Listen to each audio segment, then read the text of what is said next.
ndalemi tek çështja e dytë. Arratisja nga spitali ku kishte shkuar për të marrë mjekim me Altin Docit. Si e ke parë si avokat shkuarjen e tij në spital i paprangosur dhe arratisjen spektakolare, nëse i quajmë spektakolare të tij, dhe një policë i cili e kërkonte në për ambientet e jashtme të spitalit. Edhe mes qytetarëve me pistoletën sikur po ishte me një shëtitje dhe po bënte një piknik. Po vraponte për ta kërkuar. Tani, okej, dakord me ju, pjesërisht. Por e vërteta është që këtu është treguesi i qartë që pasiguria dhe jo seriozitet institucional që përcjell drejtoria e burgjeve është parë jo vetëm në këtë rast, por edhe në rastet e tjera. Çfarë do të thotë? Mungesa e burimeve njerëzore në transferimin e të burgosurve. Këtë gjë nuk e bën një punojës i thjesht, i cili është duke punuar për shkak se nuk ka kompetencë për të ankuar, por këtë gjë për të ankuar më lart ose më nalt e ka ky si e ka emrin drejtori i burgut të Durrësit, i drejtohet drejtorit të përgjithshëm, drejtori i përgjithshëm i drejtohet ministrit, ministri gjen portofolin, gjen mundësinë që të fusi njerëz në punë, që të kemi sa më shumë burime njerëzore në përburgje.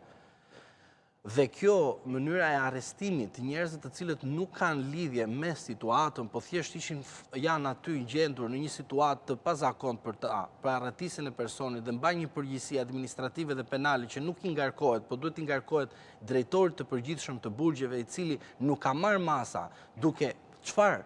Jo duke menduar se kujt i vendosin pranga apo jo. Por të marrë masa që ju kundërshtoj pak. Nuk ishte hera e parë që ai shkonte në spital. Po mirë, nuk është hera parë që ai është arratisur apo dikush tjetër është arratisur.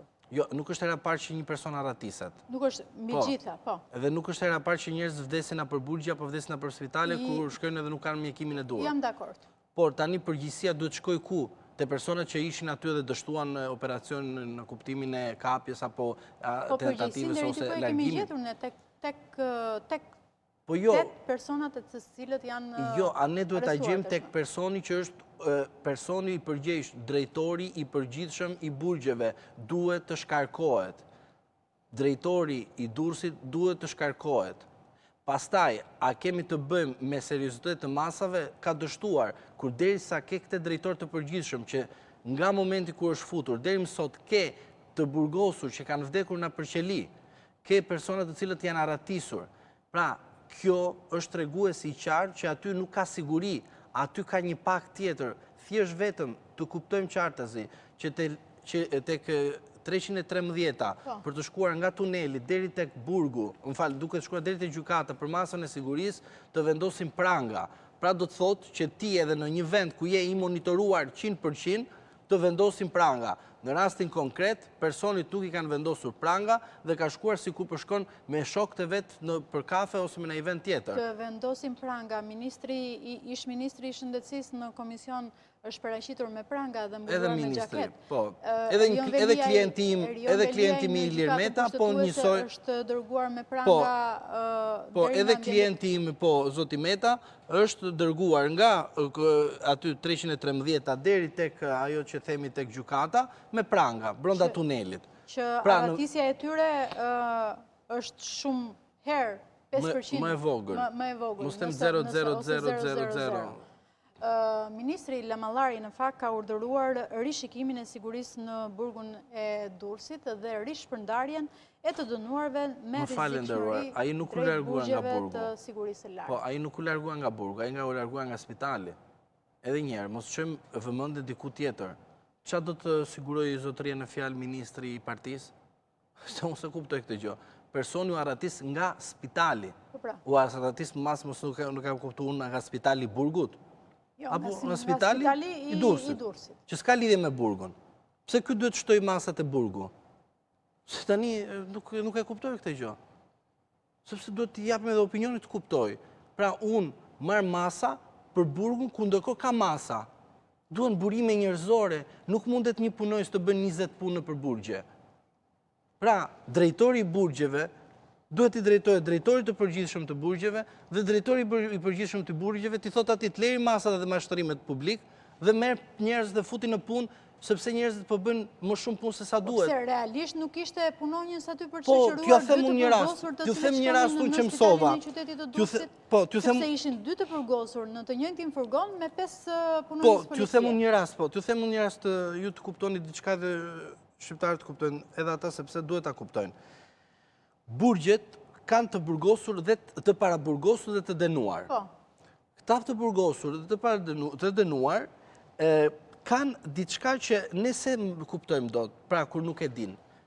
Të burgosurit kanë procese gjyqësore. Dikush në Gjirokastër, dikush në vendet e ndryshme.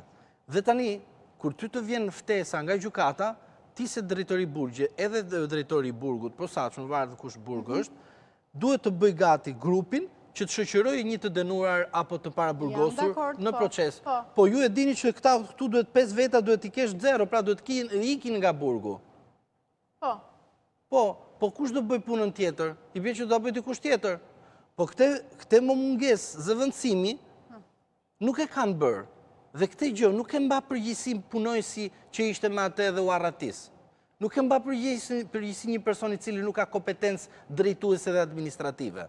E manë drejtori i burgjeve, që nuk ka planifikuar ashtu siç duhet masat, dhe drejtori i përgjithshëm. Dhe këto nuk shkon ky vetëm i Durrësit shkarkohet. Bashkë me këte, bashkë edhe ky tjetri, drejtori i përgjithshëm. Si rasti i Peqinit, vdiqaj, po shkarkoje, iqe nga puna. Pra, deri tani ne po themi. Si ty të kanë dështuar të gjitha, dhe ti del si ministër më thonë, po marë masë për të siguruar. Qa ti siguresh, vetëm ti vendoshu autoplinda, ose ti vendosësh nga mjesë dhe gjithë gjamë rrethues, se da aty do të shpërthej gjami. Jo, deri tani ne po themi që kanë munguar, e thënë kështu troq, kanë munguar punojësit në burimet njerëzore në drejtorinë e burgjeve, dhe nga ky shkak, për këtë arsye është bërë mundur shoqërimi 2 të burgosurve vetëm me 5 efektiv policie. Po, ky është fakt konkret. Pra nuk ka qenë, pra ne nuk përhedhim atë që kemi thënë për gjatë këtyre 2 ditëve, nuk ka qenë një bashkëpunim, nëse mund ta quajmë kështu. Tani, a ka qenë bashkëpunim? Sepse jo më kot të thash edhe më herët që Altindosi nuk ishte hera e parë që shkonte për vizitën në spitalin e Durrësit. Pra duhet parë edhe fakti se si ka qenë i shoqëruar më përpara. Në rasa i ka qenë shoqëruar me njësor. pranga apo pa pranga.